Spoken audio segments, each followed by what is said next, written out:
Jika kamu menaruh pisang dan uang di depan monyet, kira-kira mana yang akan monyet pilih? Hampir semuanya menjawab pisang. Ada yang tahu apa alasannya? Karena monyet tidak tahu bahwa uang dapat membeli banyak pisang.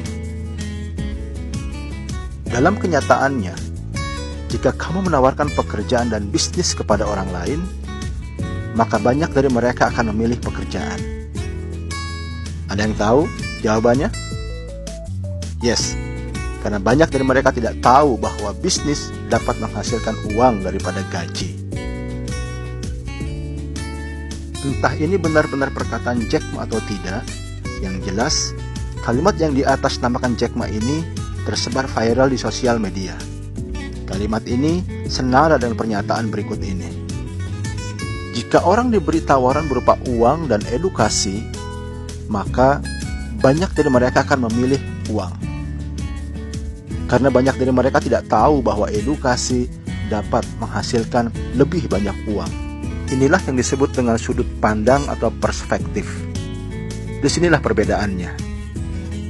Sudut pandang yang kita ambil sangat menentukan setiap keputusan yang kita pilih.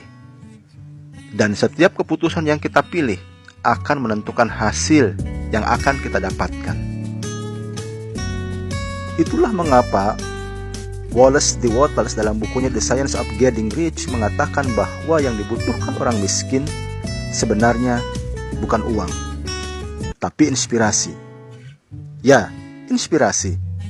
Inspirasilah yang membuat orang miskin menjadi kaya, bukan uang. Sedangkan bantuan uang secara langsung yang diberikan pada orang miskin tidak mampu memutus rantai kemiskinan. Yang ada, mereka akan semakin tergantungan dengan bantuan-bantuan itu. Mengapa? Karena mereka hanya tahu bagaimana cara menerima uang, dan mereka tidak tahu bagaimana cara mendapatkan uang lebih banyak. Inspirasi inilah yang akan menjadi bahan bakar jiwa untuk terus tumbuh dan berkembang dari waktu ke waktu. Tanpa inspirasi, maka gairah untuk berkembang pun akan sangat lemah. Hal ini bisa kita lihat di antara anak-anak muda yang saat ini masih bingung mencari pekerjaan. Di antara mereka, ada yang memilih berdiam diri sambil menunggu keajaiban. Ada juga di antara mereka yang berusaha, namun tidak lekas mendapat pekerjaan. Begitu pula yang saat ini berbisnis. Di antara mereka, ada yang stagnan, ada pula yang tumbuh begitu pesat dengan durasi waktu yang sama persis. Dan perhatikanlah mereka yang saat ini bisa meraih sukses sangat besar, yang dulunya adalah dari kalangan-kalangan orang yang tidak mampu secara ekonomi. Jika kita perhatikan secara seksama, maka kita akan menemukan satu kesamaan bahwa orang-orang sukses adalah mereka yang menemukan inspirasi dalam hidupnya, sehingga membuat mereka terus berkembang seiring berjalannya waktu. Memang, orang tidak bisa kaya mendadak hanya dalam keadaan terinspirasi. Namun, kita juga tidak bisa membantah bahwa orang bisa jatuh miskin seketika ketika dia mengambil keputusan yang salah. Dan setiap keputusan yang salah, penyebab terbesarnya adalah karena kurangnya inspirasi dalam mengelola kekayaan. Mungkin di antara kita ada yang pernah mendengar kisah tentang Kelly Rogers yang menang lotre di usia 16 tahun pada tahun 2003.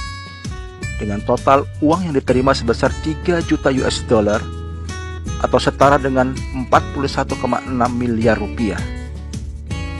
Namun, di usia 26 tahun, ia kembali jatuh miskin. Dan mungkin kita juga pernah membaca kisah pengusaha hebat seperti Hairul Tanjung yang bisa bangkit dari kemiskinan dan mendapatkan kekayaan dalam waktu yang lama. Maka tidak heran jika orang kaya semakin kaya, sedangkan yang miskin semakin miskin. Karena orang kaya meyakini bahwa kualitas hidup mereka akan semakin berkembang jika kualitas edukasi di otak mereka juga turut berkembang. Mereka tidak segan-segan mengeluarkan biaya besar untuk mendapatkan edukasi yang berkualitas. Karena edukasi itulah sumber dari inspirasi mereka.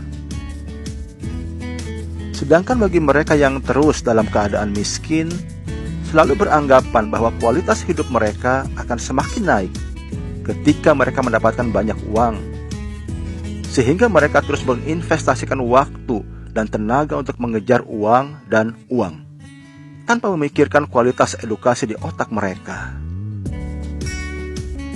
Sekarang coba kita tes dari kita masing-masing.